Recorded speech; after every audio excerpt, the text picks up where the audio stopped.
بسم اللہ الرحمن الرحیم۔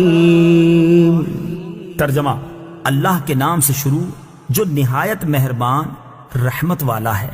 قالوا سبحانك لا علم لنا إلا ما علمتنا إنك أنت العليم الحكيم۔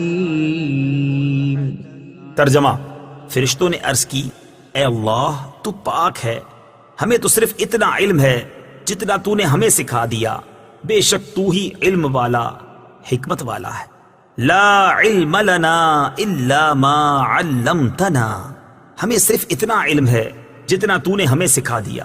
تفسیر صراط الجنان میں ہے، حضرت آدم علیہ السلام کے علمی فضل و کمال کو دیکھ کر فرشتوں نے بارگاہ الہی میں اپنے عجز کا اعتراف کیا اور اس بات کا اظہار کیا کہ ان کا سوال اعتراض کرنے کے لیے نہ تھا بلکہ حکمت معلوم کرنے کے لیے تھا، اور اب انہیں انسان کی فضیلت اور اس کی پیدائش کی حکمت معلوم ہو گئی جس کو وہ پہلے نہ جانتے تھے۔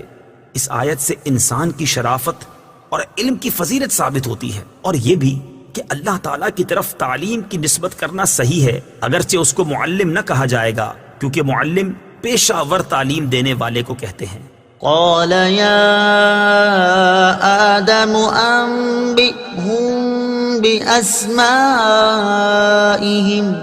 فلما أنبأهم بأسمائهم قال ألم أقل لكم إني أعلم غيب السماوات والأرض إني أعلم غيب السماوات والأرض وأعلم ما تبدون وما كنتم تكتمون۔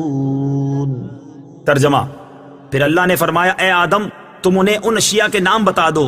تو جب آدم نے انہیں ان اشیاء کے نام بتا دیے تو اللہ نے فرمایا، اے فرشتوں کیا میں نے تمہیں نہ کہا تھا کہ میں آسمانوں اور زمین کی تمام چھپی چیزیں جانتا ہوں، اور میں جانتا ہوں جو کچھ تم ظاہر کرتے اور جو کچھ تم چھپاتے ہو۔